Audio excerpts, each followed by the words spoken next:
ஆன்மீக சொந்தங்கள் அனைவருக்கும் அன்பான மாலை வணக்கம். நாம் நம்மளுடைய சேனலில் தொடர்ந்து நிறைய சுவாரஸ்யமான ஆன்மீகம் சார்ந்த தகவல்களை தாங்க பார்த்துட்டு வந்துட்டே இருக்கோம்.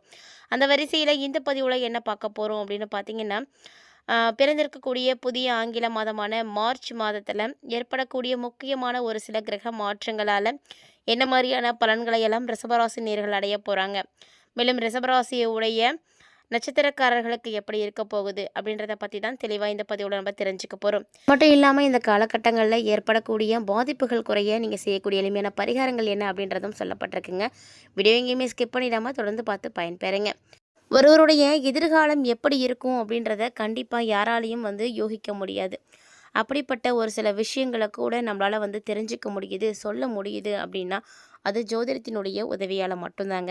இந்த ஜோதிடம் இல்லை அப்படின்னா யாரும் யாராலையும் யாரை பற்றியுமே தெரிஞ்சிக்கவே முடியாது அப்படி தான் சொல்லணும். அப்படிப்பட்ட ஜோதிட சாஸ்திரத்தின்படி இந்த பிறந்திருக்கக்கூடிய மார்ச் எப்படி இருக்க போகுது அப்படின்றத நம்ம பார்க்க போகிறோம்.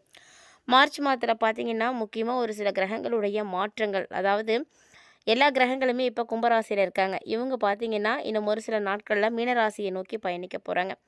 ஸோ அதனுடைய அடிப்படையில் பார்க்கும் பொழுது ரிஷபராசிக்காரங்களுக்கு மிகப்பெரிய அளவில் மாற்றங்கள் ஆனது கிடைக்க போகுது அப்படின்னு தான் சொல்லணும். அது எந்தெந்த வகையில் கிடைக்க போகுது, என்னென்ன மாதிரியான பலன்கள் இவங்களுக்கு கிடைக்க போகுது அப்படின்றதெல்லாம் தொடர்ந்து பார்க்கலாம். ரிஷபம், கார்த்திகை 2, 3, 4ஆம் பாதம் நட்சத்திரங்கள், ரோகிணி, மிருகசீரிசம் 1 மற்றும் 2ஆம் பாதங்களை உடையவர்களுக்கு கிரகநிலைகள் எப்படி இருக்குது அப்படின்னு பார்த்தீங்கன்னா, தன வாக்கு குடும்பஸ்தானத்தில் குரு வக்ரம் பெற்று இருக்கிறாரு.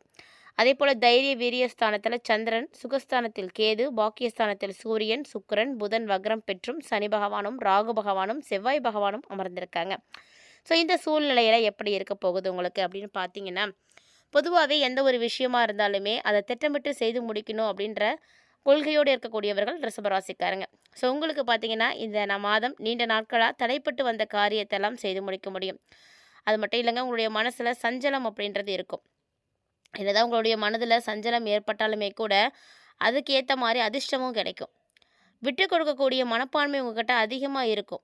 அதனால தான் ஒரு சில விஷயங்களில் நீங்கள் தப்பிச்சு வந்துட்டே இருக்கீங்க. அதிகம் பேசாதீங்க. அதிகம் பேசுகிறத கண்டிப்பாக நீங்கள் தவிர்க்கணும். முடிந்த அளவுக்கு அடுத்தவர் சொல்லக்கூடிய விஷயங்களை நீங்கள் நம்புங்க. அதுக்கு முன்னாடி என்ன பண்ணணும் அப்படின்னா, அந்த விஷயங்கள் உண்மைதானா அப்படின்றத பற்றி நீங்கள் ஆலோசனைகள் செய்கிறது ரொம்ப நல்லது. ஏன்னா யார் என்ன சொன்னாலும் அதை நம்பக்கூடாது இல்லையா? நம்ம அதை பற்றி அதனுடைய முழுமையான உண்மைத்தன்மைகளை ஆராய்ச்சி செய்கிறது அப்படிங்கிறது அவசியமானது. இல்லை அப்படின்னா அதனாலேயே தேவையில்லாத பிரச்சனைகள்லாம் வந்துடும். ஸோ இந்த காலகட்டங்களில் தொழில் செய்யக்கூடியவங்க, வியாபாரம் செய்யக்கூடியவங்களாக இருக்கீங்க அப்படின்னா உங்களுக்கு ரொம்ப ரொம்ப நல்லபடியான விஷயங்கள்லாம் நடக்க போகுது. பொதுவாக ரிஷபராசிக்காரங்க நீங்கள் உங்களுக்குன்னு ஒரு கொள்கைகளை வச்சுருப்பீங்க இல்லையா? அதெல்லாம் கைவிட்டுட்டு வாடிக்கையாளர்களுடைய தேவை என்ன அப்படின்றத அறிஞ்சு அதுக்கேற்ற மாதிரி செயல்பட்டீங்கன்னா மட்டும்தான் உங்களுடைய வியாபாரம் முன்னேற்றத்துக்கு போகும்.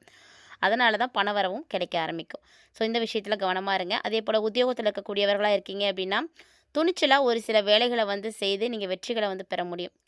யாருமே செய்ய முடியாத விஷயங்களை கூட நீங்கள் செய்வீங்க. போராட்டங்கள் தான், நம்ம செய்யக்கூடிய முயற்சிகள் தான் நமக்கு வெற்றிகளை கொடுக்கும் அப்படின்றதுனால இந்த மாதிரியான காரியங்கள்லாம் நீங்கள் இப்போ இறங்கி செயல்படலாம். அதே போல் சக ஊழியர்கள், மேலதிகாரிகள் எல்லாராலையுமே உங்களுக்கு நன்மை தான் கிடைக்க போகுது. அதனால் பெருசாக பிரச்சனைகளுக்கு வாய்ப்புகள் இல்லை. அதே போல் கணவன் மனைவிக்கு இடையே இருந்து வந்த கருத்து வேற்றுமைகளும் குறைய ஆரம்பிக்கும். இந்த கருத்து வேற்றுமைகள் எப்போ குறைய ஆரம்பிக்குதோ அந்த டைமில் நெருக்கம் அதிகரிக்க ஆரம்பிக்கும். அதனால் வாழ்க்கை துணையினுடைய ஆதரவு, அன்பு எல்லாமே உங்களுக்கு இருக்குங்க. பொருளாதார ரீதியாக பார்த்தீங்கன்னா முன்னேற்றங்களும் உங்களுக்கு கிடைக்க ஆரம்பிக்கும். புதிய நபர்களுடைய நட்புகளும் அவங்களுடைய அறிமுகமும் உங்களுக்கு இந்த காலகட்டங்களில் இருக்குது. ஸோ அதனால் ஏற்படக்கூடிய நன்மைகளும் பார்த்திங்கன்னா அதிகம் அப்படின்னு தான் சொல்லணும். கொடுக்கல் வாங்கல்லையும் நீங்கள் கவனமாக தான் இருக்கணும். ஏன்னா கொடுக்கல் வாங்கல் அப்படிங்கிறது ரொம்ப ரொம்ப முக்கியமான ஒன்று. அதனாலையும் உங்களுக்கு நன்மைகள் தான் கிடைக்கும். அதே நேரம் இந்த காலகட்டங்களில் அதாவது ரிஷபராசியை உடையவங்க ஆண்களாக இருந்தாலும் சரி, பெண்களாக இருந்தாலும் சரி அதிகமாக பேசாதீங்க. அதாவது தவிர்த்துட்டு பேசுகிறத நிப்பாட்டிட்டு உங்களுடைய செயலில் வேகத்தை காட்டுங்க. அதுதான் நல்லது. அடுத்தவங்க சொல்லக்கூடிய விஷயங்கள், அதாவது அடுத்தவங்க சொல்லி தான் ஒரு சில விஷயங்களை செய்யணும் அப்படின்றது கிடையாது. அவங்க சொல்கிறதுக்கு முன்னாடியே அதை பற்றின ஆலோசனைகளை செய்துட்டு அந்த விஷயத்தை செய்கிறது ரொம்பவே நல்லது. கலைத்துறையில் இருக்கக்கூடியவர்களாக இருக்கீங்க நீங்கள் அப்படின்னா உங்களுக்கு அடுத்தவங்கள்ட்ட உங்களுடைய செயல் திட்டங்களை பற்றி கூறாதீங்க. அதெல்லாம் தவிர்த்துக்கோங்க. அதே போல் இந்த காலகட்டங்களில் அவசரமான முடிவுகளையும் நீங்கள் எடுக்கக்கூடாது. எதை எடுத்தாலும் எடுத்தோம் கவிழ்த்தோம் அப்படின்லாம் செய்யக்கூடாது. ரொம்ப யோசித்து நிதானமாக செய்யணும். பேச்சாற்றல் உங்களுக்கு நல்லா இருக்குது அப்படின்றதுனால தொழிலும் நல்லாவே இருக்கும். போட்டிகளை தவிர்க்கிறதுக்கு துணிச்சலாக ஒரு சில முடிவுகளை நீங்கள் எடுக்கணும். அதுதான் வந்து இந்த காலகட்டங்களில் சிறப்பாக இருக்கும். அரசியல் துறையில் இருக்கக்கூடியவர்களாக இருக்கீங்க அப்படின்னா, மேலிடத்துல என்ன சொல்கிறாங்களோ அந்த விஷயத்தை கேட்டு தடுமாற்றங்கள் இல்லாமல் வந்து நடந்துக்கோங்க. நிதானமாக யோசித்து செய்யுங்க, நிதானமாக யோசித்து பேசுங்க. பணவரவை பொறுத்த வரைக்கும் எந்த பிரச்சனையும் இருக்காது. கண்டிப்பாக திருப்தியோடு தான் இருக்கும். ஒரு சில விஷயங்கள் உங்களுக்கு கோபத்தை ஏற்படுத்துகிற மாதிரிலாம் இருக்கும். அதனால் வீண் வாக்குவாதங்கள்லாம் ஈடுபடாமல் ரொம்ப கவனமாக இருங்க. அதாவது நீங்கள் பேசக்கூடிய பேச்சினால தான் உங்களுக்கு நன்மையே ஏற்பட போகுது. அதிகம் பேச வேண்டாம். அளவோடு பேசுங்க. சரியானதாக பேசுங்க. இதே கல்வி பயிலக்கூடிய மாணவ மாணவிகளாக நீங்கள் இருக்கீங்க அப்படின்னா, கல்வியில் முன்னேற்றங்கள் அடையிறதுக்காக நல்லா படிக்கணும். கவனமாக படிக்கணும். இல்லை அப்படின்னா உங்களுக்கு அந்த மதிப்பெண்கள் வந்து கிடைக்கவே கிடைக்காது. அதேபோல் ஆசிரியர்கள், சக மாணவர்கள் மத்தியில் உங்களுக்கு ஒரு நல்ல மதிப்பானது கிடைக்க போகுது. அது வந்து நீங்கள் நடந்துக்கக்கூடிய நடத்தையை பொறுத்து. ஸோ இதுவரைக்கும் நம்ம ராசியின் அடிப்படையில் எப்படி இருக்க போகுது இந்த மார்ச் அப்படின்னு பார்த்தோம். இப்போ நம்ம நட்சத்திர ரீதியாக எப்படி இருக்க போகுது அப்படின்றதையும் பார்க்க போகிறோம். ஏன்னா எல்லாருக்கும் ஒரே ராசி இருந்தாலுமே கூட நட்சத்திரம் அப்படின்றது வேறுபட்டு தான் இருக்கும். நட்சத்திர ரீதியாக பார்க்கும் பொழுதும் ஒரு சில விஷயங்கள் மாறுபட்டு தான் செய்யும். அந்த வரிசையில் கார்த்திகை 2, 3, 4ஆம் பாதங்களை உடைய ரிஷபராசி நேயர்களுக்கு இந்த மார்ச் மாதம் எப்படி இருக்குது அப்படின்னு பார்த்தீங்கன்னா, கடந்த காலத்தில் இதுக்கு முன்னாடி உங்களை விட்டு யாரெல்லாம் வந்து வேணாம் நீங்கள் அப்படின்ட்டு போனாங்களோ அவங்களாம் இப்போ உங்களை விரும்பி வந்து சேர்ந்துப்பாங்க. அதாவது உறவுகள் வந்து பலப்படும். உறவுகள் அப்படின்றது பார்த்திங்கன்னா இந்த காலகட்டங்களில் நிலைத்து இருக்கிறது பெரிய விஷயந்தான். ஸோ அந்த மாதிரி இப்போ உறவுகள் வந்து பலப்பட ஆரம்பிக்கும். தொலைபேசி தொடர்பு மூலமாக ஒரு சிலர் பார்த்திங்கன்னா புதிய தொழில் ஒப்பந்தங்களை எல்லாம் பெறத்துக்கான வாய்ப்புகள் இருக்குது. லாபம் தேடக்கூடிய முயற்சிகளில் நீங்கள் இப்போ இறங்கலாம். குடும்பத்தில் மகிழ்ச்சிக்கு எந்த குறையும் இருக்காது. சந்தோஷமாக இருக்கும். சுப நிகழ்ச்சிகள்லையும் நீங்கள் இடம்பெறத்துக்கான வாய்ப்புகள் இருக்குது. அதே போல் ரோகிணி நட்சத்திரம் இந்த மாதம் பார்த்திங்கன்னா ஒரு சில அத்தியாவசிய தேவைகளுக்கு செலவுகள் செய்கிற மாதிரி இருக்கும். அந்த செலவு செய்கிறீங்க அப்படின்னா பணப்பற்றாக்குறையை வந்து நீங்கள் சந்திக்கிற மாதிரி தான் இருக்கும். ஏன்னா தேவையில்லாத செலவாக தான் இருக்கும். அது ஒரு பிரச்சனையை முடிக்கணும் அப்படின்னு நினைக்கிறீங்கன்னா அதை தாண்டி இன்னொரு பிரச்சனை உங்களுக்கு உருவாகும். ஒன்று முடிச்சிங்கன்னா இன்னொன்று தலை தூக்கும். ஆனாலுமே கூட உங்களுக்கு எவ்வளோ பிரச்சனைகள் இருந்தாலும் மகிழ்ச்சியோடு நீங்கள் இந்த காலகட்டங்களில் இருக்கலாம். மகிழ்ச்சிக்கை பொறுத்த வரைக்கும் எந்த குறைவும் உங்களுக்கு இருக்காது. ஸோ அதாவது உங்களை தேடி எவ்வளவு பிரச்சனைகள் இருந்தாலுமே கூட தோல்வியும் தொய்வும் இல்லாமல் இருக்கணும். இது எல்லாத்தையுமே வந்து நீங்கள் சமாளித்து வந்தீங்க அப்படின்னா வெற்றி உங்களுக்கு தான். அடுத்ததாக பார்க்கக்கூடிய ராசி நட்சத்திரம் பார்த்திங்கன்னா மிருகசீரிசம் 1, 2ஆம் பாதங்கள். மிருகசீரிச நட்சத்திரக்காரர்கள் பார்த்திங்கன்னா எப்போதுமே ஒரு தனித்துவமானவர்கள் அப்படின்னு சொல்லலாம். பெரும்பாலும் நிறைய பேர் பார்த்திங்கன்னா இந்த நட்சத்திரக்காரர்களுக்கு வெற்றிகள் அப்படின்றது எப்போதுமே கிடைச்சிட்டே இருக்கும். ஒரு சில காரியங்களில் நீங்கள் தாமதங்கள் வந்து செய்கிற மாதிரி இருக்கும். ஆனாலுமே கூட விடாமுயற்சியோடு இருங்க. நீங்கள் செய்யக்கூடிய விஷயங்கள் கொஞ்சம் ஸ்லோவாக நடக்கலாம். ஆனால் அதுக்காக அதை கைவிட்டக்கூடாது. தொடர்ந்து நீங்கள் முயற்சிகள் எடுக்கும் பொழுது தான் அது உங்களுக்கு வெற்றிகளை தேடி கொடுக்கும்.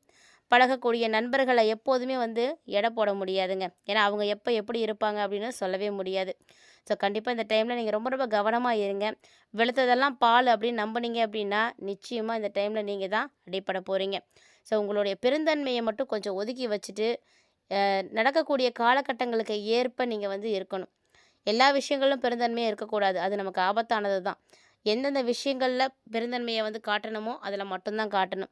மற்றபடி எல்லா விஷயங்கள்லையும் நீங்கள் பெருந்தன்மையோடு இருக்கிறேன், விட்டு கொடுத்து போகிறேன் அப்படின்னு இருந்தீங்கன்னா கடைசியாக உங்களுக்குன்னு ஒன்றுமே இருக்கவே இருக்காது.